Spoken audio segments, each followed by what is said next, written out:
भाइयों और बहनों, मैंने ये वीडियो कल यानी 15 अगस्त को झंडा फहराने के बाद, राष्ट्रगान के बाद डाला था, लेकिन ओपन में डालने पर वो वीडियो बहुत क्लियर नहीं आया, इसलिए आज पुनः डाल रहा हूँ। महत्वपूर्ण वीडियो है, उसको ध्यान से सुन लीजिए। परम आदरणीय प्रधानमंत्री जी, भारत सरकार, श्रद्धेय श्री नरेंद्र मोदी जी एवं निवेशक सहारा के, खास करके निवेशक भाइयों और बहनों,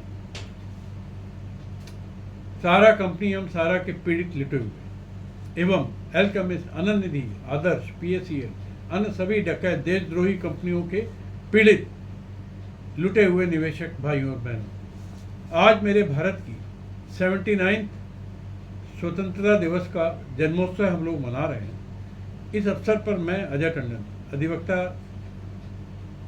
सर्वोच्च न्यायालय, राष्ट्रीय अध्यक्ष ईमानदार भारतीय party, CEO ATC AI solutions private limited, आपको सबको हृदय से हार्दिक बधाई व भारत के उज्ज्वलतम एवं वैभवशाली भविष्य की शुभकामनाएं देता हूँ। साथियों, विश्व के सबसे बड़े आर्थिक आतंकवादी, ठग, लुटेरे, जालसाज, छली कपटी सहारा समूह के विरुद्ध मेरा संघर्ष अनवरत जारी है और जारी रहेगा, जब तक सभी निवेशकों का एक एक पाई ब्याज सहित नहीं दिलवा देता हूं और जब तक सहारा समूह को, पूरे सहारा समूह को मिट्टी में नहीं मिला देता हूं। साथियों, मेरे कठिन प्रयासों से पिछले 1 वर्ष में प्रवर्तन निदेशालय ED द्वारा संपूर्ण भारत में 15 ठिकानों पर रेड यानी छापे डाले गए और 50,000 से अधिक की संपत्तियां और नकदी जब्त की गई है।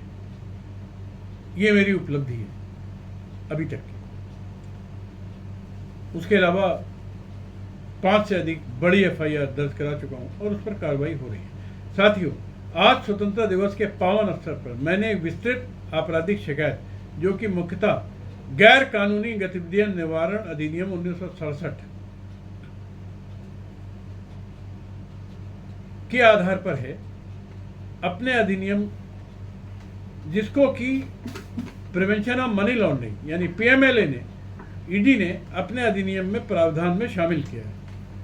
उपरोक्त अधिनियम की धारा 17 इस प्रकार है, जो कोई भारत में या किसी विदेशी देश में प्रत्यक्ष या अप्रत्यक्ष रूप से किसी व्यक्ति या व्यक्तियों से वैध या अवैध स्रोत से धन जुटाता है, प्रदान करता है या धन एकत्रित करता है या किसी व्यक्ति या व्यक्तियों को धन प्रदान करने का प्रयास करता है या धन जुटाता है या एकत्रित करता है, ये जानते हुए कि ऐसे धन का उपयोग ऐसे व्यक्तियों द्वारा या किसी आतंकवादी संगठन या आतंकवादी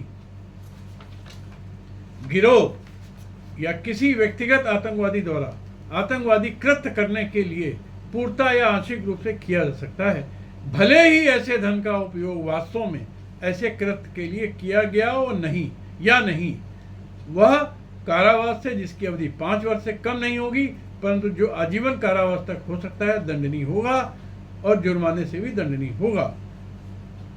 इसमें वर्णित किसी भी कार्य में भाग लेना, आयोजन करना या निर्देशन करना एक अपराध माना जाएगा।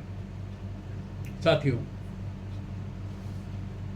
सहारा समूह पर उपरोक्त कानून पूरी तरह लागू होता है और सहारा के सभी डायरेक्टर, सभी OP श्रीवास्तव फैमिली और रॉय फैमिली, सभी ऑडिटर्स, सभी अधिकारी, सभी कर्मचारी आतंकवादी या आतंकवादी कॉन्स्पिरेटर, साजिशकर्ता की श्रेणी में आएंगे। ये बात मैंने अपने शिकायत में साबित कर दी है। सुनिए, 2008 से 2011 के मध्य 3 कंपनी, सहारा इंडिया रियल एस्टेट, सहारा हाउसिंग एवं सहारा इंडिया कॉमर्शियल, ने फर्जी बॉन्ड डिवेंचर्स के आड़ में 40,000 करोड़ रुपए प्राप्त किए। सेबी सुप्रीम कोर्ट द्वारा 4 वर्षों तक जांच की गई। सहारा से बार बार पूछने के बाद भी 40,000 करोड़ों का कोई विधिक स्रोत कहां से आया बता नहीं पाए, आज तक बता नहीं पाए। 12-14 साल बीतने पर भी ना किसी निवेशक को वापस किया। इसलिए ये सारा का सारा रुपया आतंकवादियों से प्राप्त किया हुआ माना जाएगा और आतंकवादियों, उसमें से कुछ रुपये आतंकवादियों को भुगतान किया हुआ माना जाएगा। सुप्रीम कोर्ट ने 31/8/12 के आदेश में इस तथ्य का स्पष्ट वर्णन किया है कि सभी 5 करोड़ निवेशक का कोई विवरण सहारा नहीं दे पाया, 40,000 करोड़ का कोई हिसाब सहारा नहीं दे पाया। वास्तव में पूरा धन आतंकवादियों से प्राप्त किया गया, ऐसा मैंने साबित करने का प्रयास किया। इसी प्रकार 31/5/2012 एक दिन में उपरोक्त कंपनियों द्वारा 15,500 करोड़ रुपए नगद निवेशकों को फर्जी तरीके से वापस करने दिखाया, परंतु कोई साक्ष्य नहीं दे पाया। इसकी पुष्टि सुप्रीम कोर्ट ने अपने आदेश दिनांक 6/5/2014 में की गई। मेरा स्पष्ट आरोप है कि 15,500 करोड़ की नगद राशि आतंकवादियों को दी गई है। सहारा ग्रुप द्वारा 1987 से 2025 तक 25 लाख करोड़ से अधिक आतंकवादियों से प्राप्त किए गए और 5 लाख करोड़ से अधिक आतंकवादियों को दिए गए।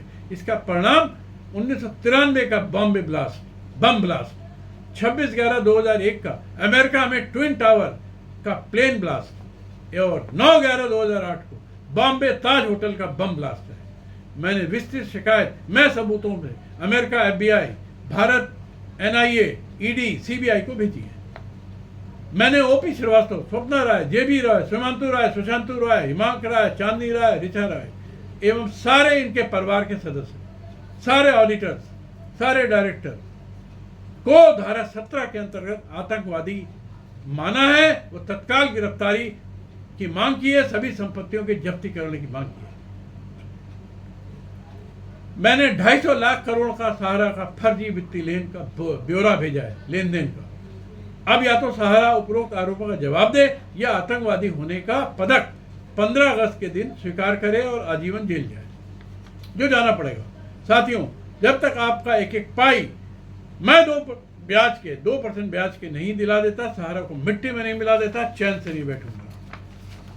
साथियों, भारत माता के सच्चे सपूत, महानतम यशस्वी प्रधानमंत्री एवं महान राष्ट्रभक्त आदरणीय मोदी जी ने ऑपरेशन सिंदूर के माध्यम से भारत की महान बहादुर पूजनीय सेनाओं ने 22 मिनट में आतंकवादियों के ठिकाने, आतंकवादियों को मिट्टी में मिला दिया, जिन्होंने मेरे भारत की 26 बहनों का सिंदूर धर्म पूछकर उजाड़ दिया। दूसरी तरफ सहारा समूह के अत्याचारों के कारण 5,000 निवेशकों ने आत्महत्या की और करोड़ निवेशक आने वाले समय में कर सकते हैं। इसलिए साथियों, सहारा का क्रूर अत्याचार आतंकवाद का ही एक रूप है। इसलिए सहारा समूह के सभी निदेशक, ऑडिटर, सभी जुड़े व्यक्तियों को उसी तरह मौत के घाट उतारा जाना चाहिए। यही मेरा भारत सरकार से निवेदन है। आइए मेरे साथ मिलकर सहारा समूह को मिट्टी में मिलाएं और भारत को सफल बनाएं। जय हिंद, जय भारत माता, भारत माता की जय, भारत माता की जय, भारत माता की जय, वंदे मातरम। जय हिंद।